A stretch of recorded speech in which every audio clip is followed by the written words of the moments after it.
నమస్తే స్వామి. వేణుగోపాల్ గారు ఇప్పటిదాకా సిద్ధం సభలతో ప్రజల ముందుకెళ్లారు. ఇప్పుడు మేమంతా సిద్ధం అనేటటువంటి పేరుతో బస్సు యాత్ర చేయబోతున్నట్టు తెలుస్తుంది మీ పార్టీ అధినేత. అలాగే ఆ బస్సు యాత్ర సాగేటటువంటి ప్రాంతాల్లో కూడా కొన్ని సభలు కూడా నిర్వహణకు సిద్ధమవుతున్నట్టు తెలుస్తుంది. ఏంటి ప్రజల రెస్పాన్స్ ఏ రకంగా ఉంది? అలాగే ఎందుకు టీడీపీ, జనసేన, బీజేపీ పెట్టినటువంటి సభ మీద, ప్రజాగళం సభ మీద ఈ స్థాయిలో విమర్శలు గుప్పిస్తున్నారు? శివ గారు, మీకు అదేవిధంగా జనసేన నాయకులు లక్ష్మణ్ గారికి, బీజేపీ నాయకులు రామ్ కుమార్ గారికి, ప్రైమ్ లైన్ ప్రేక్షకులందరికీ నా నమస్కారము. శివ గారు, నిన్న ప్రజాగళ అని చెప్పేసి నిన్న ఏదైతే తెలుగుదేశం పార్టీ, భారతీయ జనతా పార్టీ, జనసేన 3 రాజకీయ పార్టీలు కలిసి ఏదైతే గుంటూరులో భారీ బహిరంగ సభ పెట్టామని చెప్పేసి వాళ్ళు భుజాలు చేర్చుకుంటున్నారు. అసలుకి 2014లో కూడా ఈ 3 రాజకీయ పార్టీలు కలిపి ఇదే మా తిరుపతిలో వెంకటేశ్వర స్వామి పాదాల వద్ద ఎన్నో హామీలు ఇచ్చారు. ఆ హామీలన్నీ పక్కన పెట్టి 3 నెలల తర్వాత తన్నుకు తెచ్చారు. ఇప్పుడు మళ్ళీ నిన్న 24లో వచ్చి వాళ్ళు ఏమీ హామీలు ఇచ్చేదానికి ముఖం లేదు. గతంలో ఇచ్చిన హామీలే మనం అమలు చేయలేదు. మళ్ళీ ఇప్పుడు హామీలు ఇస్తే రాష్ట్ర ప్రజలు ఏం నమ్మే పరిస్థితి ఉందని హోదా గురించి కానీ ఏ మాట మాట్లాడలేదు. అదేవిధంగా రాష్ట్ర విభజన అంశాల గురించి ఏం మాట్లాడలేదు. విశాఖ స్టీల్ ప్లాంట్ గురించి ఏం మాట్లాడలేదు. పోలవరం ఎందుకు నిలిచిందో కేంద్ర ప్రభుత్వము సాహసించలేదు.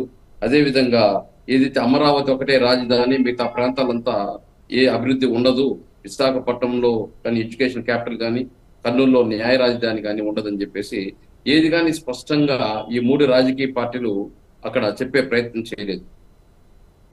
చెప్పే ప్రయత్నం చేయకపోక జగన్మోహన్ రెడ్డి గారి పైన విమర్శలు చేయడం జరిగింది.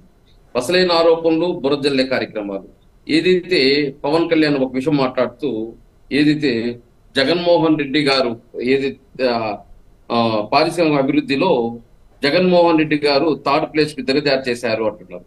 ఆయన 10th క్లాస్ చదివాడు. కనీసం ఒక ఎడ్యుకేషన్ అన్నా ఉంటే గూగుల్లో సెర్చ్ చేసి చూస్తే తెలుస్తుంది. 3rd ప్లేస్ లోకి తావడం అనేది ఏదైతే 22వ స్థానంలో ఉన్న పారిశ్రామిక అభివృద్ధి తెలుగుదేశం ప్రభుత్వంలో జగన్మోహన్ రెడ్డి గారు వచ్చిన తర్వాత దాన్ని 3rd ప్లేస్ కి తీస్తే అది గ్రేట్. దాన్ని పోయి యాంటీగా చెప్పడం జరిగింది, రివర్స్ చేసి చెప్పడం జరిగింది. అంటే అవగాహన లోపంతో మాట్లాడడం జరిగింది. మేము ఈరోజు స్పష్టంగా చెప్తున్నాం, గతంలో 2014లో వాళ్ళు ఎందుకు హామీలు ఇచ్చారు, ఆ హామీలు ఏదైతే ఇవ్వకపోగా చంద్రబాబు నాయుడు గారు అవినీతి పరుడు, మట్టిలో మాఫియా, మద్యంలో మాఫియా, ఇసుకలో మాఫియా, మైన్స్ లో మాఫియా, రాష్ట్రంలో ఎవరికి ఉద్యోగాలు రాకపోయినా లోకేష్ కు మాత్రం ఒక ఎమ్మెల్సీ, ఒక మంత్రి పదవి ఇవ్వడం జరిగిందని చెప్పి పవన్ కళ్యాణ్ విమర్శించలేదా? అదేవిధంగా భారతీయ జనతా పార్టీ మోడీ గారు వచ్చి చంద్రబాబు నాయుడిని ఏటీఎం లాగా పోలవరాన్ని వాడాడు, అదేవిధంగా అమరావతిలో అంతా అవినీతే అని చెప్పి మాట్లాడలేదా?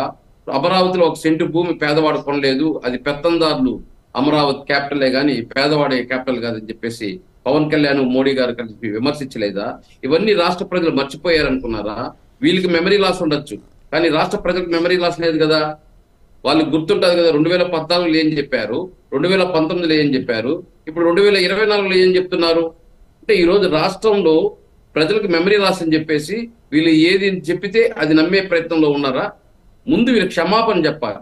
2014లో ఇచ్చిన హామీలు అమలు చేయని దానికి ముందు క్షమాపణ చెప్పి ఆ తర్వాత 2024లో మేము కలిసి వస్తున్నాము, మాకు ఓట్లేయండి అని చెప్పి అడగాల్సిన ప్రయత్నం చేయకపోగా ఏదో నిన్న జనం వచ్చేసారంట, పోలీస్ అంట. సార్, అసలుకి వీళ్ళకి మినిమం కామన్ నాలెడ్జ్ అన్నా ఉండాలి. ఎలక్షన్ కోడ్ వచ్చిన తర్వాత చీఫ్ సెక్రటరీలు కానీ, అదేవిధంగా సెక్రటరీలు కానీ, డీజీపీలు కానీ, ఐఏఎస్లు కానీ, ఐపీఎస్లు కానీ ఎవరు వాళ్ళు కంట్రోల్లో ఉంటారు? జగన్మోహన్ రెడ్డి గారి చీఫ్ మినిస్టర్ కంట్రోల్లో ఉంటారా? ఎలక్షన్ ఆఫీసర్ కంట్రోల్లోకి పోతారా? అంత చిన్న అవగాహన కూడా లేకుండా వీళ్ళు టీవీలకు ముందు వచ్చి విమర్శించడము, పత్రికల్లో వచ్చి విమర్శించడము, అంటే జగన్మోహన్ రెడ్డి గారు ఒక్కడిని మాత్రమే చేసి అన్ని రాజకీయ పార్టీలు విమర్శిస్తే అది నమ్మతారనుకున్నారా? నిన్న కమ్యూనిస్టులు కానీ, వామపక్షాలు కానీ, అదేవిధంగా కాంగ్రెస్ పార్టీ కూడా అడుగుతుంది, మోడీ గారు ఆంధ్రప్రదేశ్ ప్రజలకి అంత భారీ బహిరంగ సభ పెట్టామని చెప్పుకుంటున్నారు కదా, ఏమి హామీలు ఇచ్చారు? హోదా గురించి కానీ కమిట్ అయ్యారా? విభజన అంశాలు ఏమైనా కమిట్ అయ్యారా?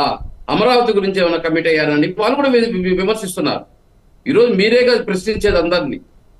మిమ్మల్ని ప్రశ్నించే వాళ్ళు కూడా ఉంటారు. మీరు అడిగిన సమాధానం పాయింట్కే వేణుగోపాల్ గారు సమాధానం మనం తీసుకుందాం.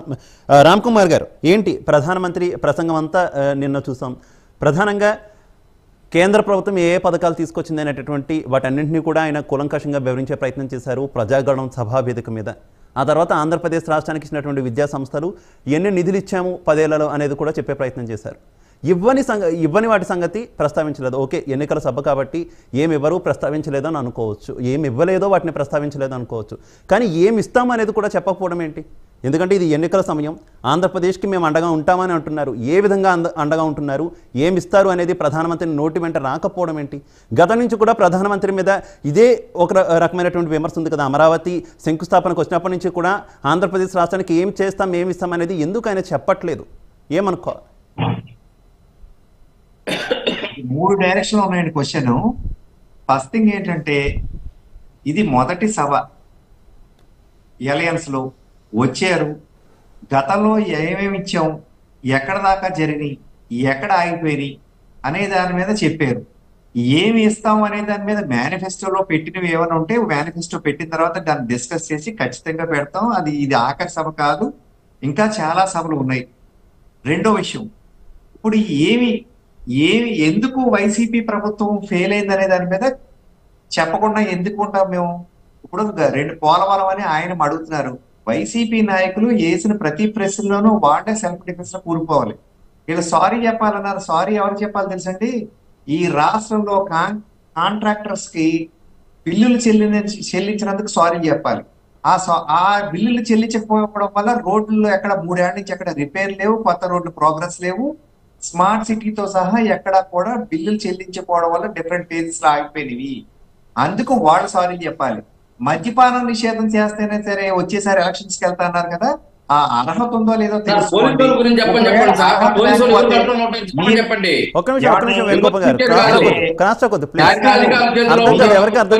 జగన్మోహన్ రెడ్డి గారు ముఖ్యమంత్రి చేతిలో ఉంటారు ఇప్పుడు ఎలక్షన్ కోర్టు ఉండేటప్పుడు. వేణుగోపాల్ గారు ఒక్క నిమిషం క్రాస్ టాక్ ప్లీజ్. కాదు ఆయన మాట్లాడినప్పుడు కూడా నాకు అంతకన్నా ఎక్కువ క్వశ్చన్లు వేయగలను, ఆపగలను. కానీ ఎదటి వాళ్ళు చెప్పేటప్పుడు ఓపిక ఉండాలా? ఈ రాష్ట్రంలో ఇదే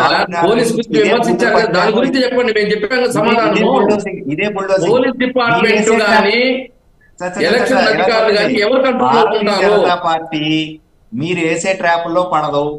మీరు చెప్పినట్టు మా పార్టీ నడవదు. మేమేం చేయాలో మాకు తెలుసు. వారు కొన్ని క్వశ్చన్లు అడిగారు శివ గారు, వారికి నేను సమాధానం చెప్పడానికి ప్రయత్నం చేస్తున్నాను.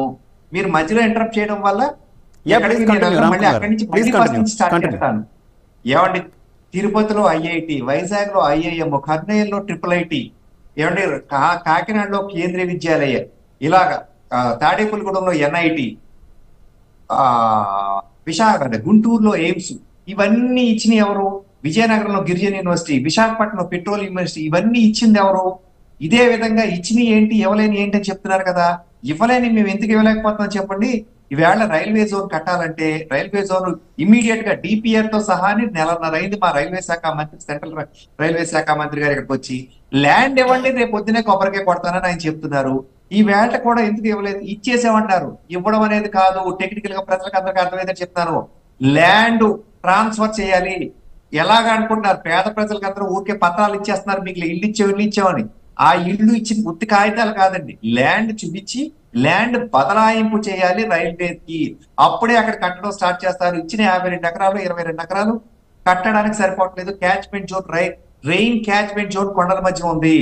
అలాగే వీళ్ళు ఏవో ఇచ్చేసారు అంటారు కదండి. ఇప్పుడు లేఅవుట్ లో జగన్ ఇళ్ళని ఇచ్చేస్తున్నారు. జగన్ ఇల్లు ఏమి ఏళ్ళ జేబులోంచి ఇవ్వలేదు, లేదా తాత రాజారెడ్డి సొమ్మేం కాదు. రాష్ట్ర ప్రభుత్వం డబ్బుల నుంచి తీసి ల్యాండ్ కొని ఇస్తున్నారు.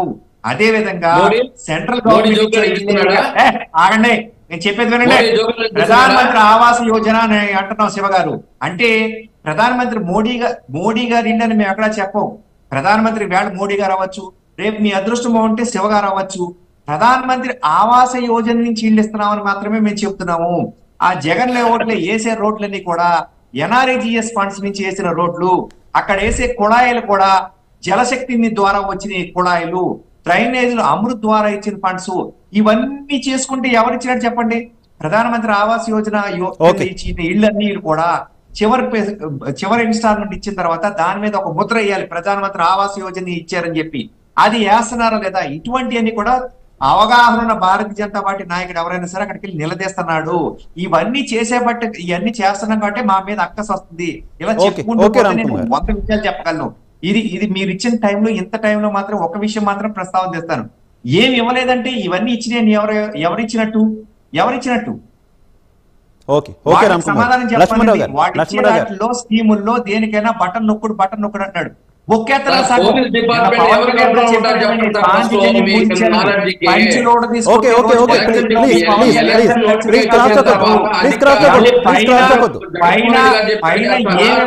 తెలిసిన ప్రధానమంత్రి ఉన్నాడు.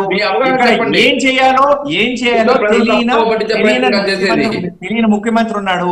అతనికి ఏంటంటే 4 గోడలు అలవాటైపోయింది. ఆ అలవాటులో భాగంగానే ఆయన ఇప్పుడు గతంలో ఎక్కడుండి కూడా తెలుసు. మళ్ళీ ముఖ్యమంత్రి దిగిపోతే అదే 4 గోడల మధ్యకి వెళ్ళిపోతాడు. ఇప్పుడు కూడా తాడేపల్లి ప్యాలెస్ లోనే 4 గోడల మధ్యన ఉంటాడు. దీనికోసమే ఇప్పుడు బస్సు యాత్ర చేసి బయటకు వస్తారు చూడండి. 2 విషయాలు దీని మీద ఉండాలి. ఏమని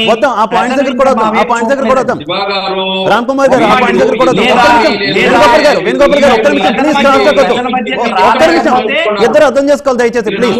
వేణుగోపాల్ గారు ప్లీజ్, వేణుగోపాల్ గారు ప్లీజ్,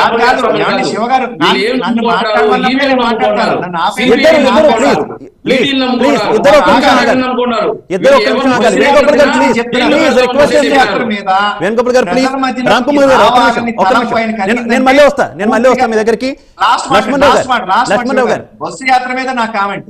బస్సు యాత్ర ఆయన చేయడానికి లక్ష్మణరావు గారు ప్రధానంగా మనం చూసుకుంటే నిన్న జనసేన అధినేత